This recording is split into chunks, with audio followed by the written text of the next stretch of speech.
Welcome to the Balanced Badass Podcast, the show for multitaskers determined to stay balanced and badass without losing their minds. Every week, we help you manage your overflowing calendar and household, making sure you still have time to breathe, laugh, and savor that much-needed glass of wine at the end of the day. Think of this podcast as your weekly dose of practical advice, humor, and tough love, just like catching up with a friend who really gets it. I'm Tara Kermiet, your personal growth coach, helping you handle how was your day without a meltdown. Now let's get into today's episode.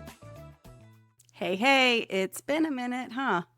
If you're new here, welcome. And if you've been around for a while, you probably noticed I took a little sabbatical. I had knee surgery a few months ago, and let me just say, nothing quite humbles you like needing help putting your pants on. Recovery has been a whole thing, and I may talk about it in another episode a little bit more, but for now, I'm just really glad to be back behind the mic. I've got my coffee to the side, and I'm finally able to sit for longer than 20 minutes without regretting every single life choice. So let's get into it. If you're feeling like you've been working your ass off and still getting nowhere, this one's going to be for you. I mean, you've been really working, giving everything you've got, trying to be the dependable one, the one who shows up, the one who doesn't drop balls. And still, you're stuck, spinning, burnt out, but pretending that you're fine. You're quiet quitting, maybe. Or maybe you're rage working. Or you could be lying awake at night wondering if it's just you. If you're listening to this, I'm going to guess that you're tired of the bullshit advice, the just set better boundaries, or try yoga, or drink more water kind of fixes. Like, cool, love that for me, but that's not the problem here.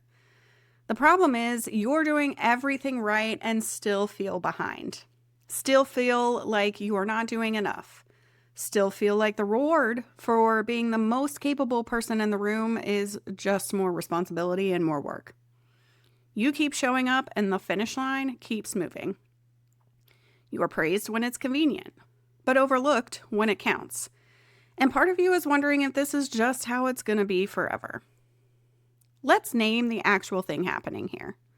This is called Effort-Reward Imbalance. It's a framework developed by a German researcher named Johannes Siegrist. I probably butchered his name, but he was onto something that corporate culture still hasn't figured out. The idea is that when you consistently give high effort and the rewards don't match, your body and brain treat that gap like a threat. And effort isn't just physical work here. It's being the one who always steps up, smoothing over those awkward team dynamics, mentally preparing for worst-case scenarios in the middle of the night. It's emotional labor, mental labor, reputation management. And rewards don't just mean money or compensation, although that is a big one. We're talking about recognition, autonomy, respect, psychological safety, the ability to step away without something blowing up, a sense of meaning or growth. And when those rewards are missing or super inconsistent, your nervous system starts thinking you're in trouble, that you're not safe.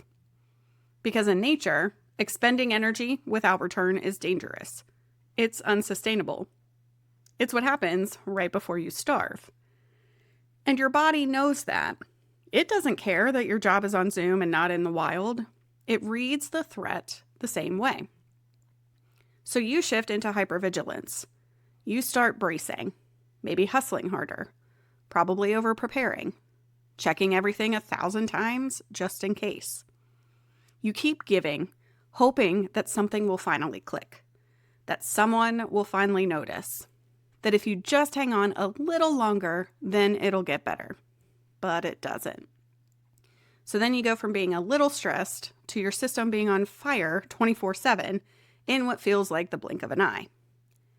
And the more conscientious, reliable, empathetic, or achievement-oriented you are, the more at risk you are.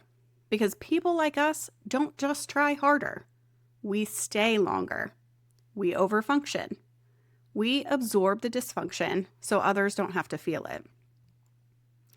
And that brings me to cognitive load. which is basically the mental bandwidth it takes to function. And most of us are way over capacity with this. It's not just about the actual work, it's all that other shit that's going on under the surface. Like reading between the lines of every email, navigating vague expectations and unspoken rules, keeping track of 45 open loops in your brain because nobody else is managing the damn process, while also trying to figure out what the hell to have for dinner tonight. That's the full-time job on top of your actual full-time job. It's no wonder you can't think straight. Goodbye focus. Goodbye creativity. Goodbye executive function. Goodbye memory. And hello, constant brain fog, emotional outbursts, and wondering why the hell everything is harder than it should be. This is why you can't make simple decisions. Why you find yourself zoning out in the middle of meetings or forgetting why you walked into the kitchen. Your mental load is at capacity. And then we keep piling it on. Oh, can you just take a quick look at this? We need this by the end of the day. Let's hop on a call. Can you be the team lead on this too? Did you sign Sam up for soccer camp? It's like, get out of my inbox, Cheryl. I'm barely keeping it together. And just like physical effort without reward is a threat to your nervous system, mental effort without support is a threat to your cognitive system.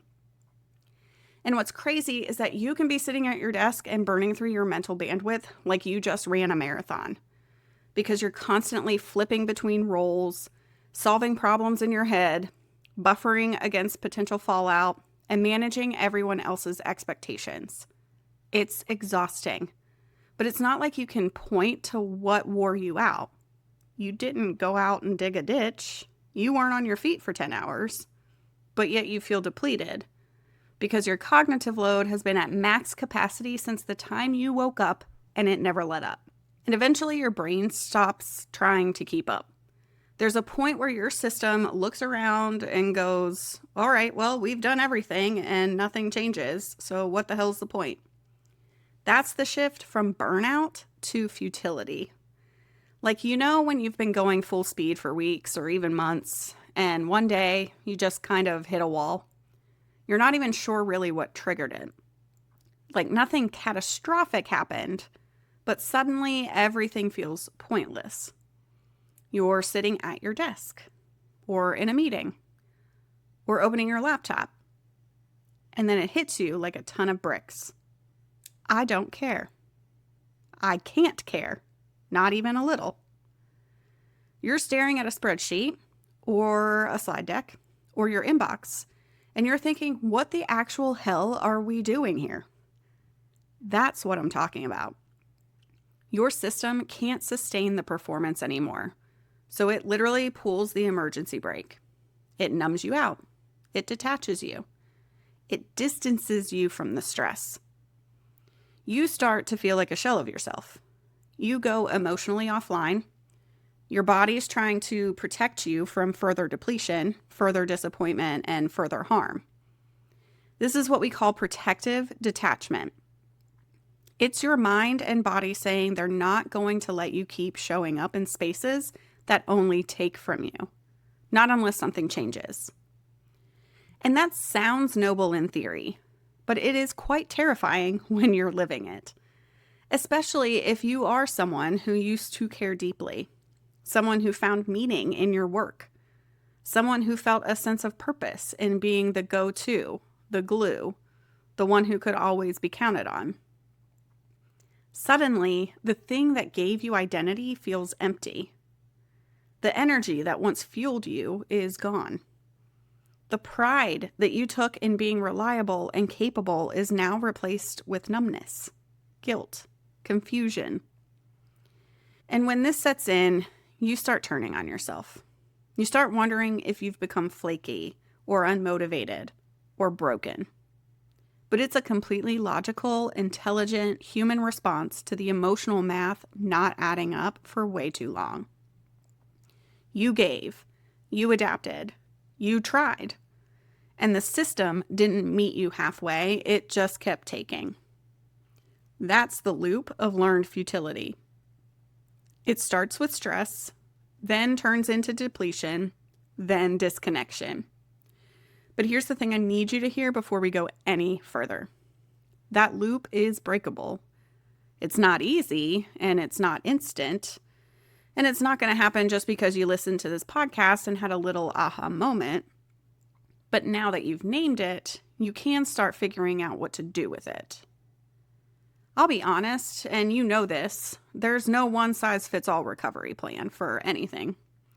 But there is a pattern that I've seen over and over again that starts to gently shift this dynamic we've been talking about. And it begins with this. You stop trying to fix the system before you fix the story. Now I'm going to say that again. Before you go changing jobs, building an entirely new morning routine, or rewriting your 5-year plan, you gotta rebuild. Because when you're in that loop of learned futility, what you're really dealing with is a breakdown in trust. You've stopped trusting that your effort leads anywhere. You've stopped trusting yourself to follow through. And you've stopped trusting the systems around you to support you. So we're not starting with some big rebrand of your entire career. We're starting with restoring trust through tiny, doable, grounded moves that remind your system that you get to choose again. So let me walk you through a few things that might help you start that process. First, you've got to name what's draining you. I'm not talking about the obvious stuff like work is busy or you're tired. No, I mean what you're carrying that no one sees. Because I can guarantee you the things draining you the most are probably invisible to everyone around you. I'm talking about having to read between the lines every time your boss gives you feedback, or being the unofficial team therapist, or maybe thinking 5 steps ahead so your kid's soccer schedule doesn't blow up your entire week. Maybe you're pre-drafting every possible version of a reply in your head so you don't come off too aggressive or too passive or too emotional or too cold. This is where your energy is leaking. So step 1, call it out. Naming it gives you a place to start. Then look for one place where you can shift the equation. Where is one place where the effort is high but the return is low? Maybe it's that weekly huddle that's a waste of time but somehow always ends up on your calendar. Maybe it's the coworker who constantly pings you for help but never reciprocates when you ask for it. Maybe it's the extra polish you keep putting into deliverables that no one even reads that closely. What would it look like to give 5% less there? I'm not saying to stop caring. I'm saying stop bleeding your energy into things that don't give anything back.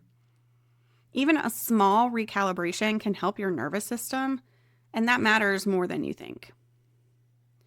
Because then you can start noticing progress that you can feel. Not just tasks completed or metrics hit, but those moments where something inside you unclenches and releases. It might look like saying no and not spiraling afterward. Or asking a clarifying question instead of assuming that it's on you to figure it out alone. Or not being the first one to respond to your colleague's question in Slack. Those are wins. And they start to rebuild the connection between your effort and your experience. They remind you that what you do can lead to relief, to peace, and to space. And that's the antidote to futility. And if all of that still feels like too much, that's okay. Then maybe the starting point is even smaller. Maybe it's just letting yourself name the fact that something isn't working, that you don't want to keep doing it this way, that you're just plumb tired. You don't need to have a whole reinvention plan, and you don't need to have it all figured out. You just need a crack in the narrative that says this isn't working anymore, and that maybe, just maybe, something else is possible. So take what you need from this episode this week and let the rest just sit. I'm glad to be back behind the mic with you, and I'll catch you again in next week's episode. Thanks for hanging out with me on the Balanced Badass podcast. I hope today's episode brought you a little more balance and a lot more badass in your day. If you enjoyed this episode, be sure to subscribe, share it with a friend, and leave a review. Your support helps more multitaskers like you find the show, and I'd really appreciate it. Until next time, take care of yourself and make good choices, friend. I'll catch you next week.